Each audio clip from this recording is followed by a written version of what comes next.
Oi, gente! Hoje eu estou aqui para conversar com vocês sobre Lobisomem, o novo filme de terror da Blumhouse, dirigido pelo Lee Whannell e que é, um reboot de um dos monstros clássicos da Universal.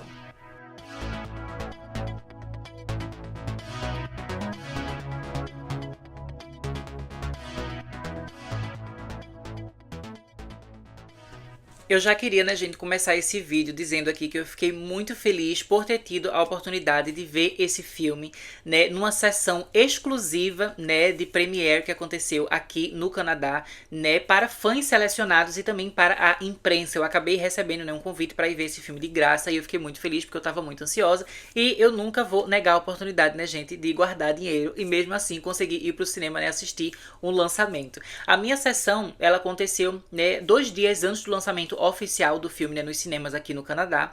E tava assim cheio de gente que era muito fã de terror, fã dos monstros. E também, como eu falei, com a parte da imprensa, Então tinha muitos críticos, jornalistas que falam de cinema e entretenimento aqui no Canadá, Tava todo mundo lá na sessão para assistir. E eu devo dizer, gente, que foi uma experiência muito interessante e muito legal ver esse filme, com essas pessoas, Em especial porque eu sinto que perceber a reação das pessoas ao meu redor me fizeram apreciar certos elementos do filme, com muito mais intensidade, mas ainda assim foi um filme, que ele me deixou um pouco dividida, Eu tava na expectativa de quando eu fosse ver esse filme, eu iria sair dele assim, simplesmente apaixonada e super feliz do jeito que eu saí da minha sessão lá em 2020 do filme O Homem Invisível, também dirigido pelo Lee Whannell e que era, o seu reboot de um monstro clássico da Universal. Mas infelizmente, a minha reação a esse novo filme dele aqui não foi tão positiva, Então eu tenho certas coisas negativas para comentar também, mas eu vou explicar para vocês tudo nesse vídeo. O Lee Whannell, que agora está fazendo, a sua própria saga reboot, dos monstros da Universal, ele tem uma perspectiva, e uma proposta bastante diferente para esses personagens, que basicamente coloca eles, dentro de um cenário que é mais contemporâneo, mais modernizado, com tecnologia, e que também ele tem a proposta de ser um pouco mais pé no chão, e também um pouco mais realista. A gente já viu isso quando ele fez, O Homem Invisível, que a gente tinha um foco, assim, no lado mais científico da questão do homem que se tornava invisível, e da tecnologia que ele criou para conseguir ficar invisível, de uma forma que a gente não tinha lá nas obras originais, seja no livro do A.G. Wells, do Homem Invisível, ou no filme de 1933, dirigido pelo James Whale. Ambos filmes, eles também tinham elementos de ficção científica, mas exatamente por eles serem obras que são bem mais antigas, elas tinham uma outra visão sobre a ciência e a forma como a ciência ela era empregada dentro da história. Então era uma coisa assim que era muito mais especulativa do que o que o Lee Whannell ele está fazendo. Ele tenta fazer sempre uma coisa que seja um pouco mais verossímil. É quase, se eu fosse fazer assim, uma comparação, como se ele estivesse fazendo com os monstros da Universal a mesma coisa que o Christopher Nolan fez com os personagens de quadrinho, como por exemplo o Batman, lá na sua trilogia do Cavaleiro das Trevas, que ele tentava pegar essa coisa que é mais cartunesca, é mais imaginativa, mais fantasiosa e trazer tudo isso para uma nova versão, uma nova visão, que tem uma perspectiva que tenta ser mais realista, e algo que seria, como é que eu posso dizer assim, mais concebível de se acontecer na nossa realidade. Aqui em Wolfman, essa proposta ela continua, então a gente não vai ter, um lobisomem que ele vai ter uma origem mística, ou que ele vai ter uma origem assim de um experimento científico maluco que deu errado, como é algo que a gente vê em outras versões dessa história, mas sim uma questão assim de uma doença, de uma infecção. Então tudo isso faz com que o grande terror do lobisomem, ele pareça algo, que poderia acontecer com a gente, poderia acontecer com uma pessoa comum que simplesmente estava ali andando na floresta onde não devia e acabaria pegando esse tipo de doença, Então ele tem essa proposta aqui também, mas apesar dele seguir esse elemento, existem outros elementos do filme O Homem Invisível que na minha opinião fizeram o filme funcionar tão bem que infelizmente ele acabou se afastando um pouco aqui nesse seu novo filme. Para mim, no caso, muito da graça de O Homem Invisível era o fato do filme ele pegar alguns elementos básicos da história do Homem Invisível, do personagem clássico, e reformular tudo numa história completamente nova, e que tinha novas temáticas que queria abordar e que nos levava a refletir sobre questões de relacionamento abusivo, Então a gente tinha aquela personagem ali que ela tinha uma relação bastante complicada, e tóxica com o seu marido, namorado. Eu não lembro, faz um tempo que eu não vejo esse filme, gente. Mas basicamente a gente tinha ali uma relação que estava sendo negativa para ela, né, e que ela estava tentando se libertar daquilo, e aquele cara começava a usar, né, sua tecnologia para ficar invisível, para continuar perseguindo ela e atormentando a vida dela. Então era um filme assim que ele tinha um comentário social, né, ele queria comentar, ele queria nos levar a debater sobre temas, né, relevantes da nossa vida real, né, e problemáticas importantes, e o filme meio que servia como metáfora para coisas reais, né? Então a gente pode não ter literalmente na nossa vida um cara que se torna invisível, mas essa ideia desse ex que persegue a sua amada, né? E ela não quer mais se ver naquele relacionamento porque é tóxico para ela, porque é ruim para ela, e ela não consegue realmente se libertar e as pessoas ao redor dela às vezes não acreditam nas coisas que ela fala que ela está sofrendo, né? Tudo isso faz com que o aspecto imaginativo da história seja um reflexo direto para uma coisa real, né? E isso é um aspecto que eu gostava muito daquele filme, né? E por causa disso era um filme também que ele era bastante dramático, bastante emocional. A gente se colocava muito assim no lugar daquela personagem que estava sofrendo, né? E que estava ali sendo reprimida e sendo perseguida e simplesmente aterrorizada. Já aqui nesse filme do lobisomem, né, no primeiro ato, a gente vê alguns elementos similares assim que nos levam a crer que o filme também tinha, né, a proposta de ser um reflexo, né, uma metáfora e uma alegoria para problemas reais. A gente vê ali algumas discussões, né, que começam a abordar coisas sobre família, né, sobre o papel do pai dentro da família, né, como protetor, como amigo, dele como marido também, né, sobre a dinâmica assim entre todo mundo, de você ter o tempo para aproveitar estar um com o outro, né, de você dar atenção ao outro, de você se divertir um com o outro, não focar apenas no trabalho, né? Isso foi bastante interessante.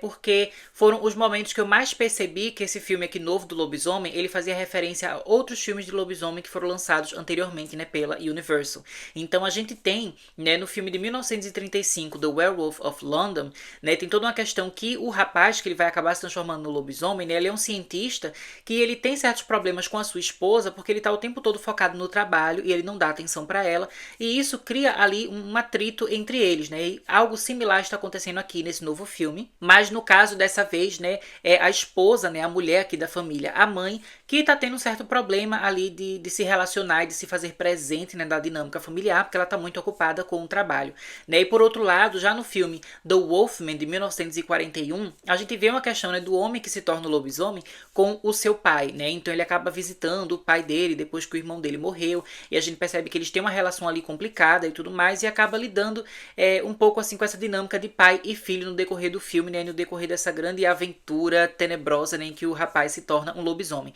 E a gente tem um pouco disso também nessa nova versão aqui do filme, né, do Leigh Whannell, porque a gente vê que o pai da família, né, que ele se tornaria o lobisomem aqui no decorrer da história, ele também tinha uma relação, né, complicada com o seu próprio pai, né, e tudo isso acaba sendo traduzido aqui nesse filme. E no início, né, quando todos esses elementos estavam sendo apresentados, eu estava assim muito instigada para ver realmente o que esse filme teria a comentar sobre essas temáticas. Eu queria que isso fosse discutido, eu queria que isso fosse abordado, porque para mim era o que mais estava ali me deixando super atenciosa naquilo que eu estava assistindo e super imersa, né? Eu estava achando toda a dinâmica ali da família muito legal no primeiro ato, mas depois o filme acaba meio que se afastando desse tipo de temática, se afastando desse tipo de discussão, e você sente, né, que o Leigh Whannell, ele tá muito mais preocupado, né, na criação da atmosfera de suspense e também na própria ação ali do terror, da perseguição e de correr, de sobreviver, do que realmente, né, interessado em fazer alguma reflexão importante ou interessante.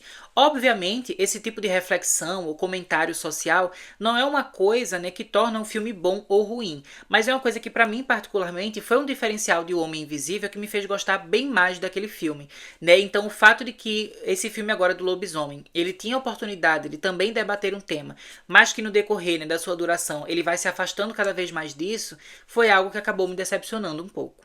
O novo Wolfman, né, ele tem uma estrutura que é meio aquela coisa assim, tipo uma noite aterrorizante, uma noite alucinante, né? Uma noite do cão, assim, do demônio. Que é uma vibe que a gente tem, por exemplo, na própria franquia Evil Dead, né? Que a gente tem aqueles personagens que eles vão pra uma cabana, uma casa abandonada, e aí tem uma noite horrível em que tudo dá errado, né? Esse filme do lobisomem, ele tem esse tipo de estrutura, de história, né? E eu acho que pra quem gosta, né, daquela coisa assim, do sufoco, do medo, de se assustar, de não sei o que, é legal porque esse filme é bastante agitado. Mas eu acho que esse tipo de estrutura, esse tipo de proposta, acabou fazendo com que certos elementos aqui do filme, né, não só da discussão em si, mas a própria dinâmica dos personagens, que faria a gente se importar mais com o que está acontecendo, né, eu senti que isso acabou ficando muito corrido. Porque a gente tem pouco tempo com os personagens, a gente não tem como experienciar, assim, muitos dias da vida deles para perceber coisas mudando, eles se dando conta de coisas em relação à sua própria relação, né? E enfim, a gente não tem tempo para isso, porque simplesmente o filme, né, começa ali, o início ele é um pouco mais lento, mais devagar, mas quando começa a bagaceira ali na floresta, na cabana, simplesmente tudo vai ficando muito rápido, muito acelerado, e a gente não tem realmente, assim, uma substância emocional dentro da história. Ele é muito mais sobre a experiência do terror do que sobre uma história a ser contada. E mais uma vez eu acho que isso não é algo assim que torna esse filme ruim, né? Porque ele tem a experiência do terror em si, ela é muito bem feita, mas eu particularmente, né, gosto quando a história vai um pouco mais fundo. Até porque nessa questão de ir um pouco mais fundo, ela é uma comparação que eu faria não só com o Homem Invisível, né, que tem essa característica, mas também com os próprios clássicos monstros da Universal, né, que os filmes eles tinham muito uma questão assim melodramática, né, e do arco do personagem, né, e de vários outros filmes de lobisomem que eu me lembro de ver, não só os da Universal, mas também aquele filme, né, do um lobisomem americano em Londres e tal, que é um filme inclusive que eu vi pela primeira vez recentemente, lá dos anos 80. Ele tem uma questão assim de a gente acompanhar vários dias da vida do personagem. Então a gente entende como é o personagem na sua vida normal e a gente vai percebendo o personagem se transformando aos poucos e várias vezes e vários dias, e você vai vendo o impacto que cada transformação vai tendo na sua vida e no seu relacionamento com as pessoas ao seu redor, né? E essa experiência mais longa de você ver isso é uma coisa que eu sempre achei bastante interessante. Mas esse filme novo aqui, por ele ter essa estrutura, né, de ser uma noite que tudo dá errado, né? Ele não tem esse tempo de você ver, né, de você explorar todas as possibilidades, né, que essa trama teria. Né? Então a gente vê que é um filme assim que ele é muito rápido, ele é muito curto. Eu sinto que ele não aproveita o potencial que ele tinha. Apesar de tudo isso, né, eu ainda reafirmo, como eu falei antes, né, que o foco do filme é mais na experiência do terror em si. Então eu acho que se você é um daquele tipo de espectador, né, que tá afim de ver um filme para se assustar, para ficar naquele clima ali sombrio, né, aquela coisa mais escura, né? Inclusive esse filme aqui ele é bastante escuro, ele tem muita cena que você não consegue ver quase nada, né? Mas isso é de propósito, realmente, porque os personagens eles estão ali sem conseguir enxergar, acabou a luz, não sei o que, então fica muito aquela coisa assim, de que o terror está não só naquilo que você vê, que é assustador, mas também naquilo que você não vê, né? A ideia de que pode haver algo ali que você não está enxergando é tão assustadora quanto, né, o próprio susto em si da criatura aparecer, né, do lobo aparecer. Então isso é bastante legal, assim, o filme ele é muito aquele filme assim que é para deixar a pessoa nervosa, né? Que a pessoa vai estar ali bem concentrada, olhando pra tela, né? E levando susto. Esse filme tem muito momento assim de susto, né? Tem muito jump scare, inclusive tinha momentos, né, que literalmente algumas pessoas na sala pulavam assim, tomavam susto. Eu normalmente não levo muito susto, gente, mas tinha um cara sentado do meu lado que eu tinha vontade de rir tão grande, eu tentando me concentrar, né, ficar séria, mas tinha um momento assim que tinha um susto, ele dava um pulo assim, às vezes ele falava alto, dava um grito, e aí foi muito engraçado. Mas eu acho que se você é desse tipo de espectador, né, que você gosta de estar no clima, de se concentrar, de levar susto e tudo mais, você vai gostar desse filme aqui, né? Eu acho que ele tem uma pegada que é um pouco mais parecida com o trabalho do Leigh Whannell lá na franquia Sobrenatural, né? Que inclusive, se não me engano, ele dirigiu o terceiro filme, né? Que é Sobrenatural, A Origem, né? E também lembra um pouco de alguns spin-offs lá de Invocação do Mal, né? Eu sei que essa talvez não seja uma comparação muito positiva para se fazer, porque muita gente assim fala mal dos spin-offs de Invocação do Mal. Mas são filmes que têm um público muito grande, né? Que as pessoas gostam de se divertir, né? De simplesmente ter aquele clima sombrio e coisa que dá um sustinho e não sei o quê. E eu sinto que o Lobisomem, ele tem muito essa vibe, né? E eu acho que, sendo esse tipo de filme, ele é bem feito, ele é bem executado, né? Mas não é o tipo de filme que eu particularmente me interesso mais, né? Eu queria que ele fosse um pouco mais fundo realmente nas suas temáticas, né? Que ele fosse mais fundo no desenvolvimento dos personagens e infelizmente o filme não me ofereceu isso. No geral, eu ainda acredito que é um filme que vale a pena ser visto por todo mundo que é fã de terror, porque eu acho que vale a pena, né, conhecer realmente o que está sendo feito, né? E o Leigh Whannell, ele é um diretor assim que ele é relevante, né? Que ele tem muitos trabalhos bons, então mesmo quando um trabalho não é necessariamente um dos melhores da carreira dele, ainda assim é sempre bom a pessoa estar antenada, estar sabendo o que ele está fazendo, estar conhecendo, né, o trabalho mais recente dele. Então eu acho que vale sim a pena ver, né, esse filme do Lobisomem. Mas eu acho, né, que, por exemplo, se você não é uma pessoa que é muito ligada nessa questão assim do susto, do climinha mais sombrio e tal, talvez seja um filme que você não vai fazer questão, sei lá, de preciso ver no cinema logo agora que lançou, quero ver em IMAX, né, quero não sei o quê, porque esse filme eu sei que ele foi lançado em IMAX também. Inclusive, eu nem recomendo que vocês vejam em IMAX, gente, porque como eu falei, tem muita cena que é escura, tem muita cena assim que tipo, é um filme que visualmente ele não é tão instigante assim, né? Não é que ele seja mal dirigido, que ele tenha uma fotografia feia, não é isso.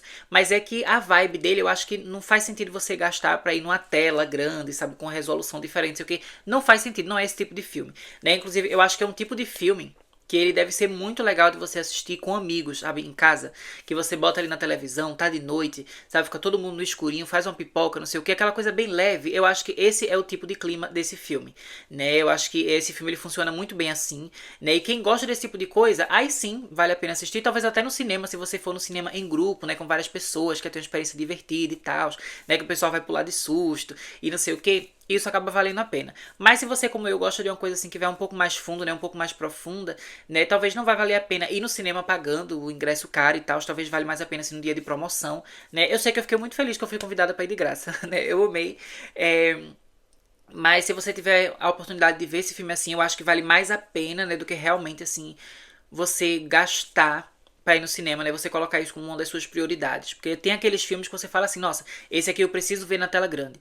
Tipo, por exemplo, Nosferatu, né? Nosferatu é um filme que eu falo, nossa, você vê na tela grande faz diferença. Se você puder, vá assistir, né? Mas Lobisomem não. Lobisomem é um que eu senti que não faz diferença tanto, né? E no geral, assim, eu saí um pouco decepcionada do cinema, né? Repito, não é um filme que é ruim, né? Eu não me arrependi de ter visto. Eu acho que no geral ele é legal, sim, mas ele fica bem aquém, né, daquilo que ele tinha oportunidade para ser. Mas basicamente, né, gente, era isso que eu tinha para falar para vocês a respeito de Lobisomem. Eu espero que vocês tenham gostado desse vídeo. Deixo vocês por aqui. Até mais.